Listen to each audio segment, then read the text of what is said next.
Hey everyone, welcome back to another episode of Knights of the Alternate Table. Today we're going to be talking about what if Scotland rose up in World War I and fought alongside the Irishmen.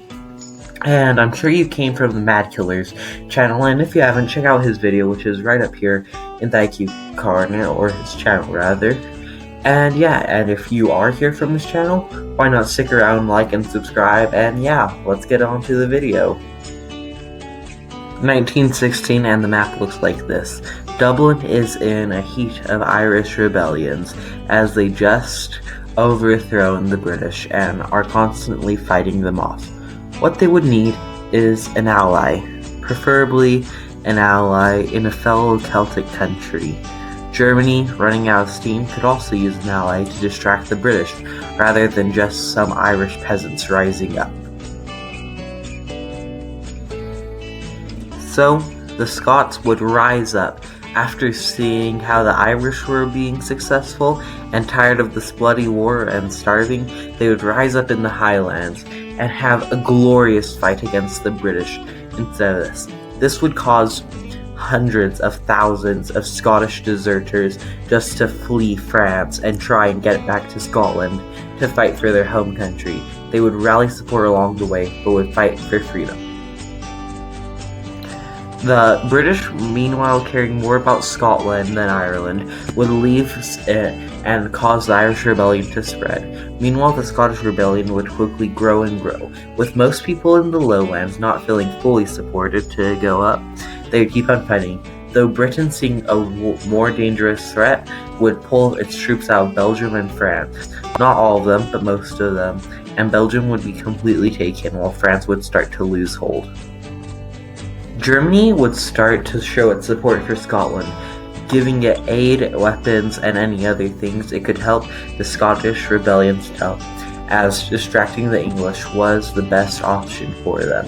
The Scots would gladly accept and quickly think about what they were trying to do, and would quickly have propaganda campaigns for freeing Scotland under the dirty imperialist rule and to try and fight.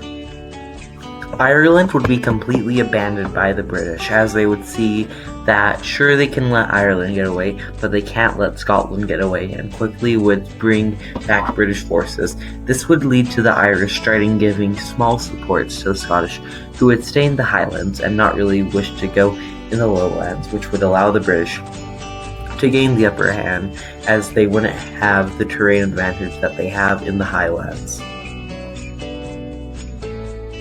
Paris would soon fall, as France would be completely abandoned, and they would push more and more into Russia, hurting them. The Scots, meanwhile, would start moving into the lowland, fighting the British in small skirmishes rather than full-out open battles, rallying the masses behind them. Austria-Hungary would continue to lose land in our timeline, but Germany would overall start pushing, and France would try and look for a way out, but would keep on fighting, as the British promised them that as soon as they dealt with the rebellion, it would be over.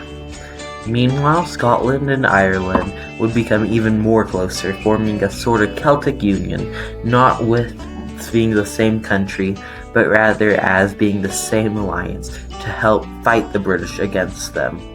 This would lead to Scotland gaining more and more support, especially in the USA, where certain amounts of people group would start supporting them. The US government, who had been supporting Britain throughout the war, would become increasingly more and more angered by the Irish and German, as already Germany had been accused of making war crimes in Belgium, but with Ireland and Scotland now doing press campaigns against them, the Irish Americans and German Americans would see that the British were the real monsters in the war. The Americans would have to cut off their support for the British, leaving them a starving nation. Trench warfare would remain the same, as most of the land would already be taken. Just like in our timeline, Albania and Montenegro would be invaded once again. But overall, it would stay the same, except for Germany would push further into France without the British holding. Meanwhile, the Scottish would move into most of the lowlands to prepare to just rush the English and get them out of there, with joining the Central Powers. as they would be more useful. The Germans would send out a big bold push to try and encircle the surrounding Greater Paris area. This would work. Meanwhile, Scotland would take even more and more land from the British, who would keep on trying fighting tooth and nail and forget to look back at France. And Russia would fall to its same problems that it has in our timeline.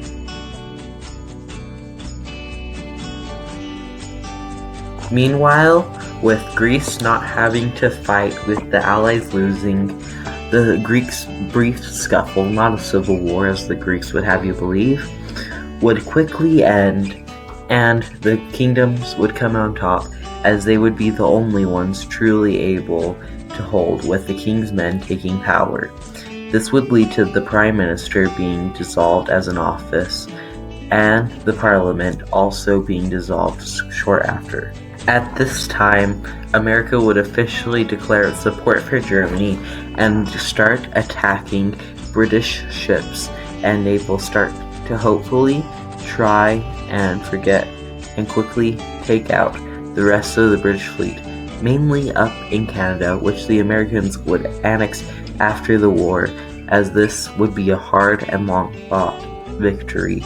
But the Canadians would fight tooth and nail for the rest of the war and for the rest of the... Meanwhile, Scotland would pretty much take all of Scotland, but a bit of the lowlands would still remain for them to take.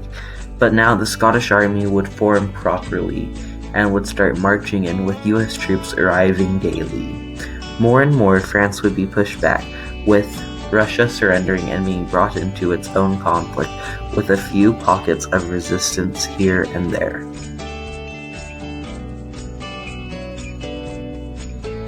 Scotland would gain its independence and draw a straight line across the map. The English would refuse this claim, but more and more people would fight. With the boot of Italy being navally invaded, Italy would decide to surrender, as well as France, and Portugal and England would be forced to surrender with anything else.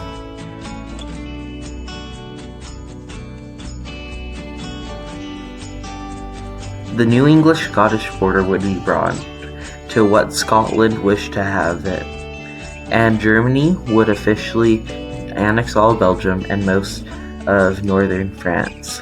Meanwhile, Austria-Hungary would overexert itself and expand its borders too large.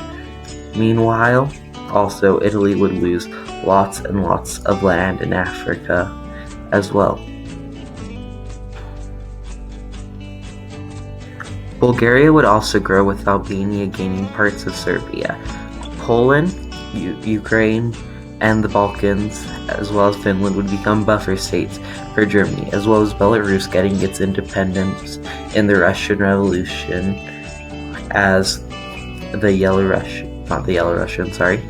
as Russians, and would become their own independent nation, another buffer state for Germany against Russia. Austria-Hungary would quickly de-unify, with Croatia, Bosnia and Herzegovina, Montenegro, Serbia, Romania, the Slavic Republic, and Hungary would gain its independence from Austria-Hungary, who would manage to hold on to parts of Poland, Czechoslovakia, Austria, and Hungary, even though the Hungarians would still rise up. The Romanians would quickly try and get the Slavs and other Romanians to join them. Here's the map, as I always like to do at the end of this to show, with white being in monarchy, blue being democracy, and red being communist. As you see in this timeline still, the Soviets would have won the Civil War, with also Ukraine, Romania, Slavs, Serbia, Bosnia, and the other Romania staying communist. This would be a new threat to the world power without fascism to rise and fight it. Hey guys, thanks for watching. If you didn't come from the Mad Killers channel, why don't you check it out once again? And yeah, thank you. The channel's been growing at an insane rate, and I can barely keep up with it to produce content for you guys. But keep up the support, it's great. And yeah, we have more videos planned soon with other people. If you want to stay tuned for that, why not subscribe and you can see other people. So have a good one, and goodbye. Wow, what a great video. In the middle, yeah, that's the subscribe button. To the left is my most recent upload, and to the right is the Mad Killers video that he has just sent me, hopefully. And if it's not up there, then it hasn't came out yet, or I haven't put it in, so sorry, Mad. And why not check him out too? Bye!